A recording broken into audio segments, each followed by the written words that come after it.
Municipal employees cooperative సొసైటీలో అతి పెద్ద స్కామ్ జరిగినట్టుగా కనపడతా ఉంది. ఆల్మోస్ట్ 8,75,00,000 దాకా ఈ బ్యాంకు ఈ స్కామ్ అమౌంట్స్ కనపడతా ఉన్నాయి. చాలా దుర్మార్గంగా అంటే ఎంప్లాయీస్కి కూడా తెలియకుండా వాళ్ళ పేరు మీద ఎంత లోన్ వస్తుందో అంత లోన్ తీసేసుకుని వాళ్ళ పేర్లు అనేది బయట వాళ్ళ కనీసం సంతకాలు కూడా పెట్టలేదు. వాళ్ళకి ఎక్కడ ఐడియా కూడా లేదు. సడన్గా ఈరోజు వచ్చి లాస్ట్ మంత్ నుంచి వీళ్ళకి డిమాండ్ నోటీసులు వస్తుంటే వాళ్ళకి అర్థం కాక ఇన్ని రోజులు కూర్చుని ఉన్నారు. ఇన్ని రోజులు కూర్చుని ఉంటే ఎందుకు వస్తున్నాయని చెప్పి కోఆపరేటివ్ బ్యాంక్ వెళ్ళి అడిగితే ఆ బ్యాంక్ దగ్గరేమో ఆ బ్యాంకుకి లోన్స్ వీళ్ళకి రకరకాల కథలు చెప్పారు. చాలా కథలు చెప్పారు ఎంప్లాయీస్కి అయితే కనుక. ఎందుకంటే వాళ్ళ సంతకాలు కూడా తీసుకోలేదు. కనీసం ఏ మాత్రం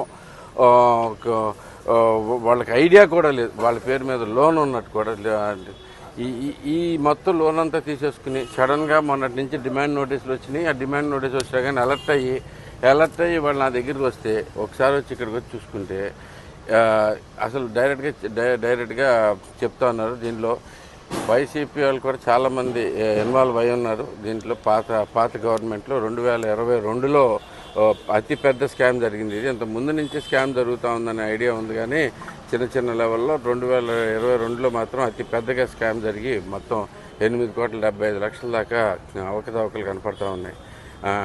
అంటే వీళ్ళకి ఎందుకు కడుతున్నామో తెలియదు, వాళ్ళ పరిస్థితి ఏంటో తెలియదు అని చెప్పి ఎంతో బాధపడుతూ ఉన్నారు. మొత్తం బేసిక్గా ఈ మొత్తం బయటికి చనిపోయిన వ్యక్తుల పేరు మీద కూడా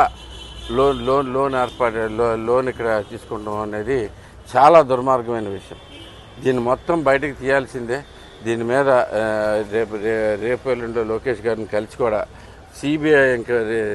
సిఐడి ఎంక్వైరీ కూడా చేయించాలని చెప్పేసి కోరుతా ఉన్నాం. దీంట్లో నేను వెళ్ళి వెంటనే చేసుకున్నాను. ఎందుకంటే ఇది ఎవరో చిన్న వ్యక్తులు చేసిన స్కామ్ కాదు, అంతా 10 లక్షలు 20 లక్షల స్కామ్ కాదు. పైగా వీళ్ళందరూ స్కావెంజర్స్. పాపం రోజు రోడ్లు ఉడిచి రకరకాల కష్టాలు పడి దీంట్లోంచి చాలా కష్టపడే వ్యక్తులు. అలాంటి వ్యక్తుల దగ్గర ఇంత పెద్ద స్కామ్ అంటే అసలు మామూలు విషయం కాదండి. అసలు అది ఎక్కడికి వెళ్ళిపోతుంది సొసైటీ అనేది చాలా బాధేస్తూ ఉంది. అంటే పెద్ద స్కాముల్లోంచి తీసుకున్నారు, లాగేశారు. ఇంకా చిన్నవాళ్ళని ఎంతో రోజువారీ వర్కర్లు కూడా వర్కర్ కూడా వీళ్ళు మొత్తం తీసేదంతా గుడివాడ శుభ్రంగా ఉంచడంలో ప్రధానమైన కారణం వీళ్ళు. ఇంతకుముందు కరోనాలో కూడా చాలా కష్టపడ్డారు వీళ్ళలో 3 చనిపోతే కూడా నేను ఎలక్షన్ ముందే వాళ్ళకి చనిపోయిన వాళ్ళకి ఉద్యోగాలు ఇస్తామని చెప్పి ప్లస్ అంతేకాకుండా అందరికీ చనిపోయిన వాళ్ళందరికీ కూడా సహాయం చేయడం జరిగింది. అంత చిన్న వ్యక్తులు కూడా ఇంత దుర్మార్గంగా అట్లా మోసం చేయడం తెలియదు. దీని మీద పెద్ద వ్యక్తులందరూ బయటకు వస్తున్నాయి.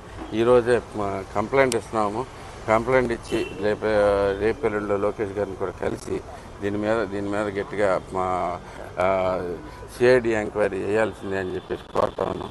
మొత్తం అంతా బయటకు లాగుతాం. ఈ వైసీపీ కాలంలో జరిగిన దుర్మార్గాలు మొత్తం బయటకు వస్తాయి ఒకదాని తర్వాత ఒకటి. ఇలాగే ఇది మాత్రం అస్సలు క్షమించకూడని విషయం.